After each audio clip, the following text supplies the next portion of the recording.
Sengketa lahan hutan Kota Kayu Agung punya pemerintah Kabupaten Ogan Komering Ilir masih bergulir.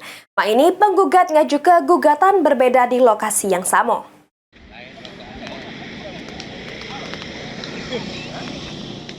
Menindaklanjuti agenda persidangan perkara perdata nomor 33 yang diajukan penggugat bernama Husin sama kawan-kawan.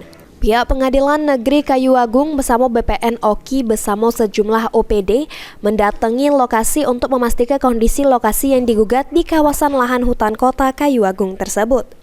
Kepala Kejaksaan Negeri Oki Hendri Hanafi selaku jaksa pengacara negara jelaskan, gugatan tersebut merupakan gugatan kedua di lokasi yang sama, yakni lahan hutan kota milik Pemda Oki. Sebelumnya, pada gugatan pertama sudah masuk tahapan putusan banding oleh penggugat, yang mana menguatkan aman Pengadilan Negeri menolak gugatan penggugat atas nama Ningmas sama kawan-kawan. Hasil ini bakal jadi modal positif untuk meyakinkan majelis hakim. Perlu juga kami sampaikan bahwa ini adalah gugatan yang kedua di lokasi yang sama hutan kota milik pemerintah Kabupaten Oki. Dan alhamdulillah ini juga kita mendapatkan kabar baik. Untuk perkara yang pertama, gugatan hutan kota nomor 18, seperti yang Bapak Ibu lihat di papan pengumuman itu, bahwa sejak di putusan tingkat pengadilan negeri dan hari ini kita buka, kita mendapatkan pemberitahuan bahwa perkara tersebut banding dan sudah diputus, menguatkan putusan Pengadilan Negeri Kayu Agung, di mana menolak gugatan penggugat atas nama Ningmas dan kawan-kawan. Sementara itu, pengacara tergugat Hagi Riswana mengungkapkan pihaknya juga diundang untuk mengetahui titik dari lokasi objek sengketa serta batas lahan dari objek sengketa yang agaknya bakal divalidasi sama dikonfirmasi oleh Badan Pertanahan.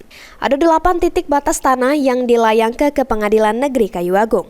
Jadi untuk hasilnya hari ini adalah untuk mengetahui titik-titik dari lokasi objek sengketa dan batas-batas lahan dari objek sengketa yang nantinya akan divalidasi dan dikonfirmasi sama BPN. Karena kebetulan hari ini kita dipermudah oleh BPN untuk mengetahui titiknya secara real time melalui satelit di sistemnya BPN.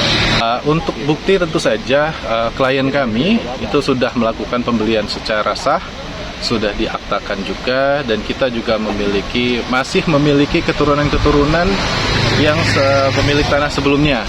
Jadi menurut pandangan kami, klien kami sudah menyertakan bukti yang cukup untuk dihadirkan di dalam persidangan. Pengacara penggugat juga ngatoke, aman kliennya punya bukti secara sah pembelian tanah tersebut serta keturunan penggugat juga masih ada sampai ma ini. Pihaknya berharap supaya ada keputusan yang berkeadilan bagi kedua pihak. Novan Wijaya, PAL TV.